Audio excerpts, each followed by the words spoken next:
No? Maybe she had a problem with her baby. I don't know. Threw it off a cliff. Oh my gosh. All right, so hey, we're going to review the exam from yesterday and move on. All right, so I know this chapter was big. It took a long time to get through it, but finally finished with it.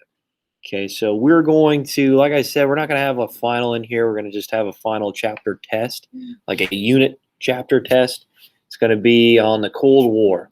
So the remaining information, that's what's going to be on the exam towards the end of the year. All right, so I might have some short quizzes in just to review with you guys, just kind of step by step towards the end of the year. But that's where we're at. That's where we're at. All right, so 32nd President of the United States from 1933 until his death in 1945. We have FDR, right? Franklin Roosevelt. All right, 33rd President of the United States from 1945 to 1953. Right after FDR, Harry Truman. And we know he dropped the atomic bombs, right? He's the one who made the decision. And he was a part of what conference? What one was it? Chikari? The Potsdam. Good job. All right, Prime Minister of the United Kingdom from 1940 to 1945. Winston Churchill. Okay, Winston Churchill. And we know Winston Churchill, Prime Minister of Great Britain. He was obviously coming in right around the Dunkirk evacuation. And we're going to talk about him a little bit today, right? And his Iron Curtain speech. Not the Steel Curtain, not the Pittsburgh Steelers in the 70s, the Iron Curtain. All right. Soviet politician who led the Soviet Union from the mid-1920s until 1953, Joseph Stalin. All right, Stalin. So we'll talk about him today as well. Okay, just reviewing a little bit towards the end of World War II and moving into post-World War II and how he is causing some issues to democracy in Europe after this war. Oh boy. All right, Supreme Allied Commander in the European theater during World War II, Dwight Eisenhower. Okay, he'll later be president.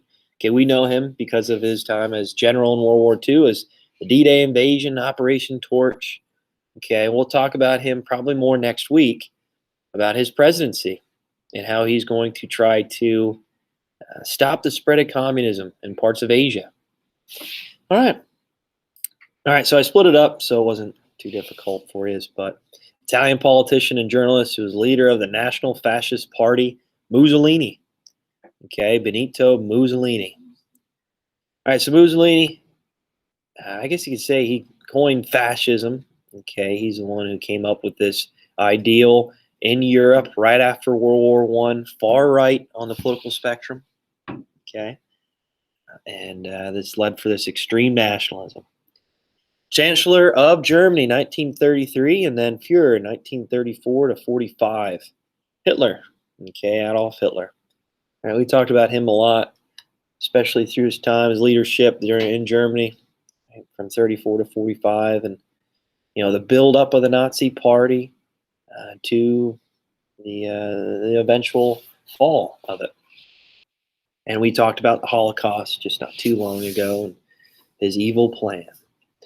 General of the United States Army who commanded troops during the Battle of the Bulge and North African Campaign, Patton, old blood and guts, right? So he was in North Africa, famous general, and as well in the Battle of the Bulge. Okay, that last main German offensive, the Ardennes Forest. All right, Japanese politician, General of Imperial Japan. Okay, he was Prime Minister of Japan, President of Imperial Rule, and he was mostly associated with Japanese imperialism in 1945, well, during World War II, all the way up until 1945. Hideki Tojo. All right, Desert Fox, leader of the German army in North Africa and Italy, Erwin Rommel. All right, countries involved in the Allied powers. All right, I got questions yesterday about, is Italy involved? Yes, they did join towards the end of the war, but obviously I was talking about it more towards the beginning. And the Allied powers, we have Great Britain, France, United States, and the Soviet Union. Oh, there we go.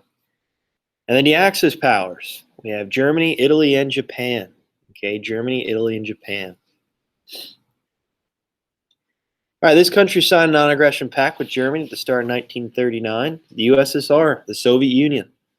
Right, we knew that alliance, that friendship, probably wouldn't last too long. Right, Chris? Yeah. What events signify the start of World War II? On what day? Invasion of Poland, September 1939. Okay, September 1st, 1939, right in the beginning of it. All right, what was the name of the tactic that was used by Germany that meant lightning warfare? Blitzkrieg. Blitzkrieg. So, the Luftwaffe, right? The Air Force coming in first, and the tanks roll in, and then the infantry following up using all facets of, say, the military, obviously except for the Navy, in this type of tactic. What was the name of the German Air Force during World War II? The Luftwaffe. And they would be out of commission right around 1942, 1943. Oh, what's up? You have to change a diaper or something? Of course.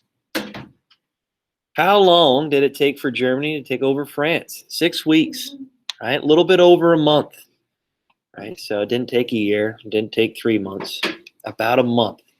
And how did they attack France? Where'd they go? What countries did they go through? Chris, go ahead. Belgium. Yeah, the Netherlands and Luxembourg, right?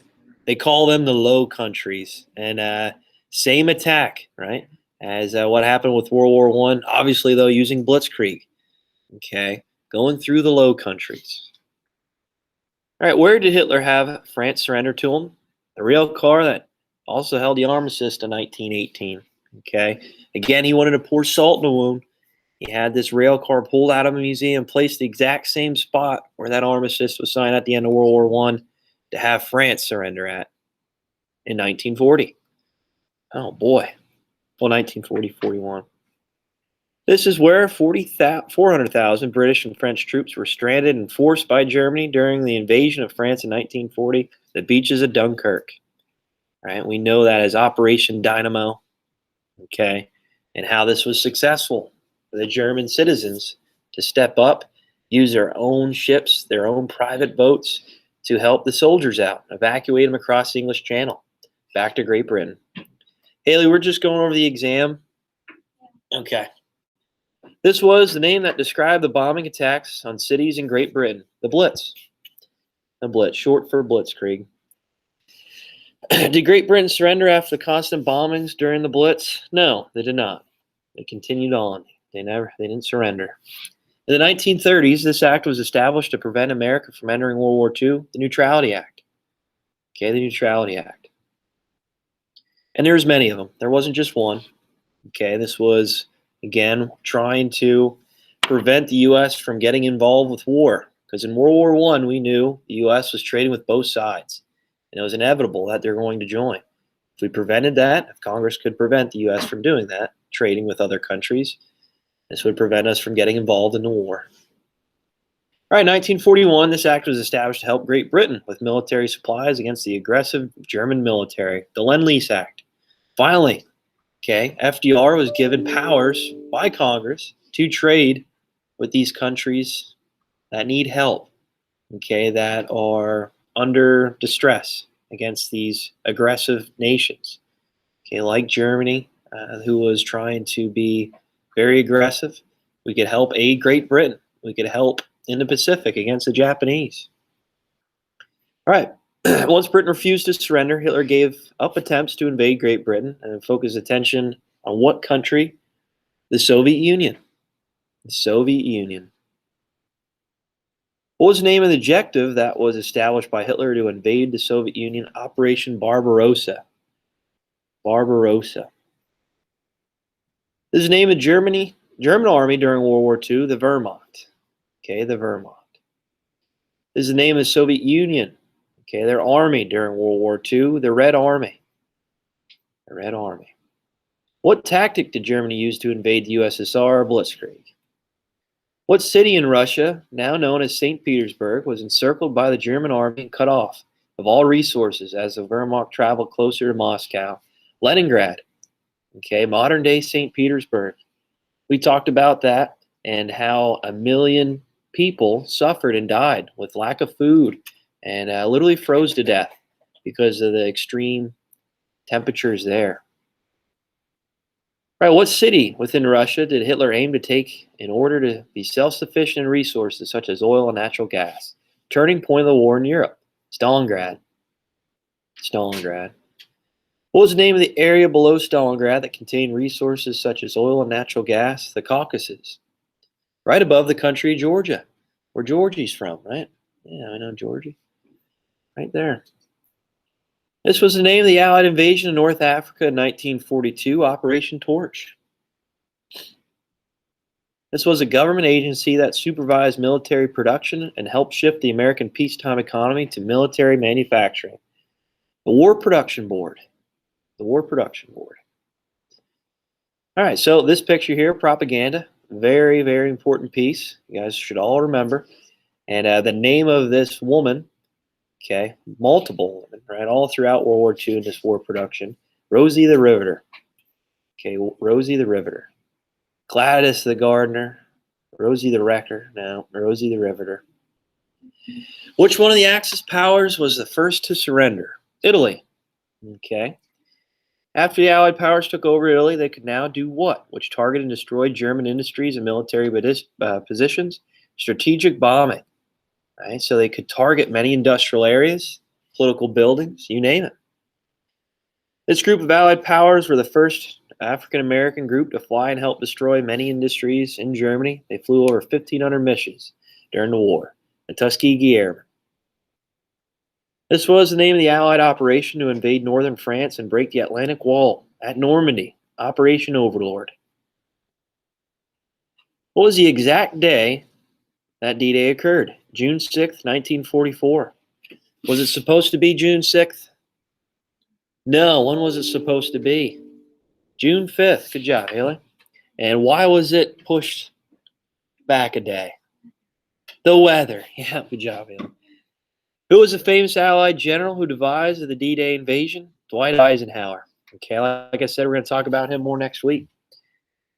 Who was the famous Axis general who tried to defend against the Allied invasion at Normandy? General Erwin Rommel. Okay.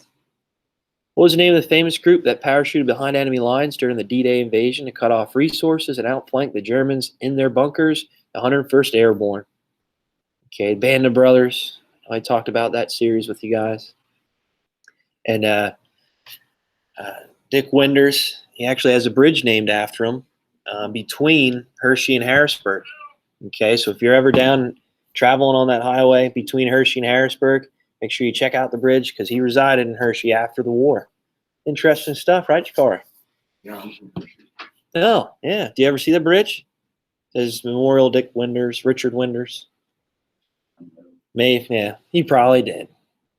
All right, this battle concluded the war in Europe and was fought between the Soviets and Germany. Battle of Berlin. Right, this was the ending of the war in Germany. Okay, the last battle in Europe between the Soviets and the U.S. Or sorry, the Germany. Soviets and Germany. This event pushed America into World War II, occurred on December 7th, 1941, Pearl Harbor. This event occurred after Japan took over the Philippine Islands and forced American POWs to march 80 miles and torture them every step of the way, the Bataan Death March. This event was an attack on Tokyo, Japan by an air squadron that took off from the aircraft carrier U.S. Hornet. The Doolittle Raid. This was the first battle that occurred out in the open water, which involved aircraft carriers and airplanes. Battle of Coral Sea. This was the turning point in the Pacific Theater, Battle of Midway. This was a planned strategy against Japanese in the Pacific, island hopping. These two battles pushed for the U.S. to use the atomic bombs on Japan to end the war. Battles of Okinawa and Iwo Jima. Heavily defended islands, close to the mainland Japan. This was the code name of the American development of the atomic bomb, the Manhattan Project. This was the first successful detonation of an atomic bomb in New Mexico, the Trinity test. On August 6th and August 9th, 1945, what two cities were destroyed by the atomic bombs? Hiroshima and Nagasaki. What was the name of the plane that dropped the first atomic bomb on Hiroshima? Enola Gay. Not from London. The Millennium Falcon. Yeah, do you like that? This was the first meeting between the Big Three that discussed the D-Day invasion in 1943, the Tehran Conference. This was the second meeting between the Big Three that discussed post-war Germany and the division of the country into 4 different sections in February 1945, the Yalta Conference.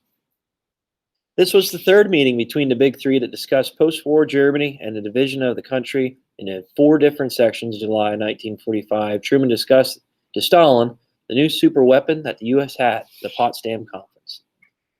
VE Day, Victory in Europe Day. So May 8th, 1945, we know the war ended. Germany surrendered May 7th. Okay, this was the victory in Europe. VJ Day, victory over Japan, August 15th, 1945, where they surrendered on an aircraft carrier to Nimitz and MacArthur. All right, what was the Holocaust? Describe Hitler's step-by-step process of the Holocaust in Germany. So use vocabulary terms in this unit to detail a cause and horrible event to occur. All right, so you had to label Mein Kampf, right? Describe that, okay, and how this was really Hitler's plan from the very beginning. And once he took leadership with the burning of the Reichstag, okay, he gained full leadership, the Führer, right, supreme leader. And from here on out, since 1934, he was creating these concentration camps in Germany. I showed the picture of these concentration camps all throughout Germany and Poland and parts of Czechoslovakia and Central Europe. And you had to label, talk about the Nuremberg laws, the de-citizenship of these Jewish citizens, okay, and prevented German citizens from having relationships with them. And then you had to talk about Kristallnacht, the night of the broken glass, right, and how that was obviously a crucial event. And this, like I said, is getting worse and worse as they're destroying many restaurants, businesses, living conditions for these people, places of worship, cemeteries, embarrassing them out in the middle of the streets, and eventually concentration camps, these death camps, and really just, I guess, say the living conditions of these areas and these camps, and then obviously how they're liberated. So, yeah, to talk about a lot of those things.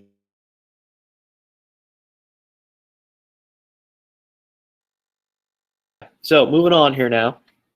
The Cold War. The Cold War. So, I'll talk more on Monday about the Nuremberg trials. All right, so how some of these German officials will be trialed for their war crimes at the end of World War II. Many of them executed, killed, okay, by hanging. And some Japanese officials as well in some trials, obviously in the Pacific, for the wrongdoings, what they did during war. All right, so real quick, so setting the stage of the Cold War, bell ringer for today. And I mentioned this before, right? These 3 conferences that we talked about, they're very important. And many people argue and say that the Tehran Conference, which I gave away one of them for you, was one of the start of the Cold War already, where these superpowers, the United States and the Soviet Union, where they're going to go toe-to-toe right at the end of World War II. We all knew that they had an alliance during the war, but after the war was over, we knew this alliance, this relationship wouldn't last too long. Main reason, communism versus capitalism, right? Democratic elections, free elections versus an authoritarian rule. All right, so describe the 3 main conferences between the Big Three during World War II. Describe what each conference wanted and how these meetings led to the Cold War. What's up? Only 4 this week, right? Yeah, just 4. Wait. Yeah, this is the 4th. Yep. So I'll check these after you're finished. For those of you at home, just turn them in. Okay, you know the drill. What's that? We're on to the Cold War. Yep, World War II's over. But we have to look at the end of World War II to bridge into the Cold War. Okay, like I said, it starts with these 3 conferences, the meetings between these 3 countries. Why does it start conference? Because isn't the conference supposed to be that for allies? Yeah, but they had some discussions, which we'll talk more about today, of post-war Europe, which kind of led to some tensions already before the war was even over.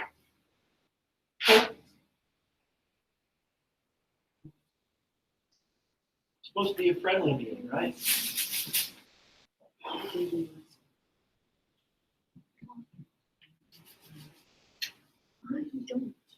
Baby's doing all right, huh? Yeah. Okay. So far, so good. Knock on wood. Yeah, I did that probably. Yeah. Did he keep you up late at night, Darian? It only woke me up once, but I was up for like 30 minutes. Oh, really? And then I'm showering and fine. It's amazing. Yeah. Haley, did it wake you up last night? Yeah, 3 o'clock. 3 It's o'clock? okay though, because it didn't do anything for like 5 hours. Oh, all right. And I slept that. Nice. But it was up like almost 3 Huh. How long do you need to take care of it? Monday. Oh, geez. You have to like what, 9 to 5 hours? Yeah, we'll have 3 in class on Monday. Yeah, 9 to 3. Yeah. Because she's getting her. Oh, I Alyssa, get you're mine getting here. today, so I'll have mine Monday and I don't. How long do you have them for? Like a week? 9 to 6 hours. No, it's. Oh. But I have just mine for longer because it gets turned off during work. Oh. I don't think I don't like you walking around with the baby. Yeah, I don't know. I don't know about that. So how do you turn it off? Miss Period, give her times that you need it off and she'll. Just disable it? Yep. Nice. She has an app that's it's like you can't do anything from this time to this time. Wow. You're pretty sophisticated then, huh? Right when you get home, though. Well, mine turns off the minute my shift is over at work. So I basically have to be at my car by the time. Or you leave the baby in the car. You can't do that. It's a fake baby. Oh my gosh. Here is Kale. Unbelievable. Miss Period said it's fine. Yeah, I'm just joking. All right, so what 3 conferences do we have? So 1943, there's one where? Where's this one in 1943? And we know the big 3. Who were they? Who were the big 3? FDR, Churchill.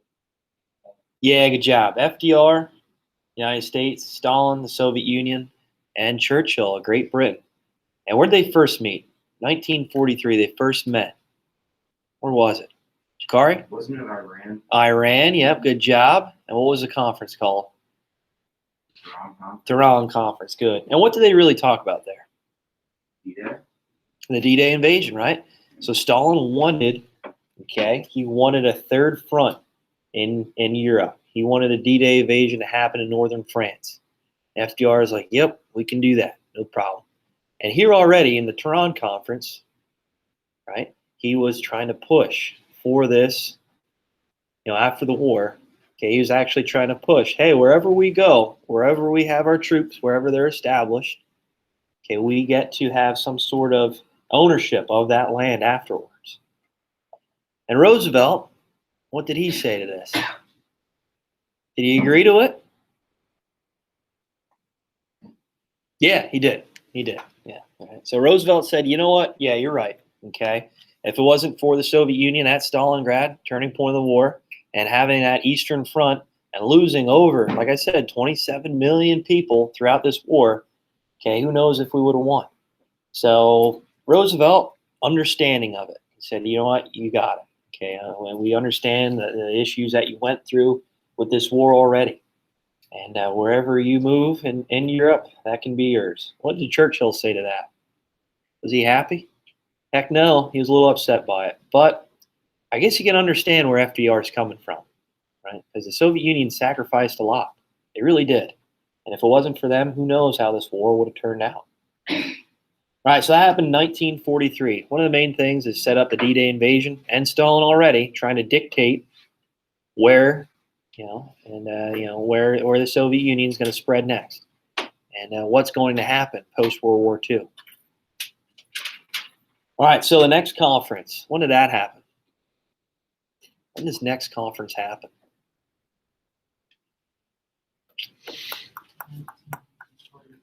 (1945) Yep, 1945. So right before the war ended in Europe. So this was in February 1945. Was Roosevelt still involved with this meeting here? Yeah, it was his last one. Yep, his last one. Good job. And this was called the what conference? Chris? Yalta Conference. Good job. Happened in Ukraine. Right? Again, a lot of these meetings are happening close to Stalin. Why? Because we're trying to appease him. Oh boy. Right? We're trying to have some sort of good relationships, good terms with them. So FDR, Stalin, and Churchill, they decided they wanted to do what? What was the main thing that they got out of this? Go ahead. They talked about who got what parts of Germany. Yeah. So dividing up, Split into 4 parts. dividing up Germany after the war. Okay. So even before the war was officially over, they kind of knew it was going to happen. But Germany was going to be divided up into 4 different sections. The Soviets getting the eastern side, obviously, and then the western side divided up between Great Britain, France, and the United States. Okay. So this is setting the stage already of where communism is allowed, and eventually where democracy, capitalism is going to occur in the western part of Europe. And Berlin, same thing. So Berlin's the capital. That's going to be divided up as well into 4 different sections. Okay. All right. So that was the main thing out of the Yalta Conference. All right. So Roosevelt still adhering to Stalin. Right. He's allowing them to almost establish this landmark of where communism is allowed in Germany. Okay. And in Eastern Europe. Was Churchill happy about this? No, he wasn't. But why do you think Roosevelt allowed Stalin to almost dictate these conferences? Haley, go ahead. Yeah, good work. Good job, right? Good job. So one of the biggest things was that, obviously, the help with Japan. The United States still fighting the Japanese out in the Pacific Theater. Also, how many times did Germany invade Russia? How many times did they invade them since the early 1900s? Twice. Yeah, twice. So Stalin, he wants to make sure that Germany never rises to power again. Right? He wants to make sure that they can never become a strong military threat. And I'm sure France and Great Britain both agree, and the United States. They all agree about this. It's like we can't allow another war to happen, at the hands of Germany because of how aggressive they are. So, again, Roosevelt, all right, they invaded you twice, started 2 world wars, in all reality, it was the Eastern Front that really helped us with these 2 wars. At the same time, we need some help against the Japanese in the Pacific Theater. So Roosevelt, he understands, again, and allows Stalin to almost dictate these meetings. But at this moment, Roosevelt's starting to see Stalin's true intentions. He's not too happy. He's not too clear about what's going to happen here moving forward. So Roosevelt's like, I don't know if we can trust this guy.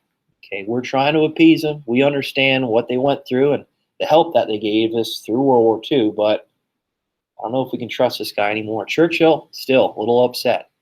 He knows that Europe's still going to be a battleground after World War II. There's still going to be a lot of division, right? One good thing that came out of these conferences, though, was that they had a World Bank established. Somewhat of a common currency amongst all these countries, which I'm sure you guys know what that is, right? The euro, right? And this will help out with any type of issues with the economy. So again, what pushed for World War II? Economic, right? Reasons. This Great Depression that occurred all throughout Europe and the world. And they didn't want that to happen again. Right, so I guess to say one positive right out of these conferences is that we did have some sort of economic balance here. All right, finally, what was the last conference here? What was the last conference? Jakari, go ahead. The Potsdam Conference, right? And Truman involved with this. And again, they talked about the division of Germany after this war. And now they talked about the spread of communism where? In Jakari? In Asia, right? Yeah, in Asia. So interesting enough, even though we ended the war early with the atomic bombs, Truman trying to tell Stalin, hey, we have these atomic weapons. We're going to try to strong arm him here. But Stalin still, He didn't believe, Truman, that they had the atomic weapon. And he said, well, we got troops on the ground in Manchuria. The Manchuria guys, Mongolia, right up above here, China, right up in here, and in North Korea.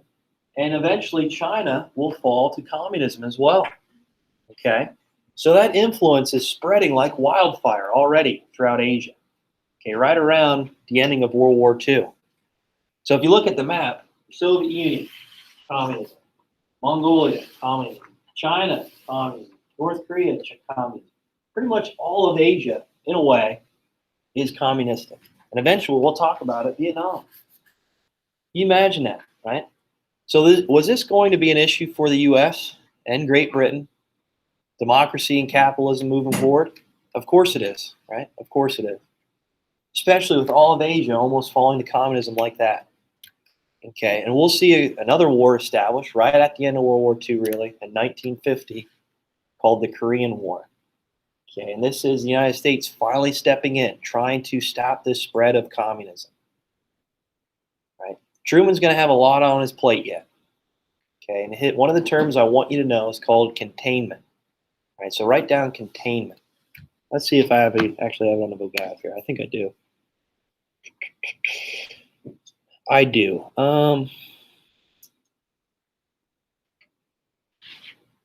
Yeah.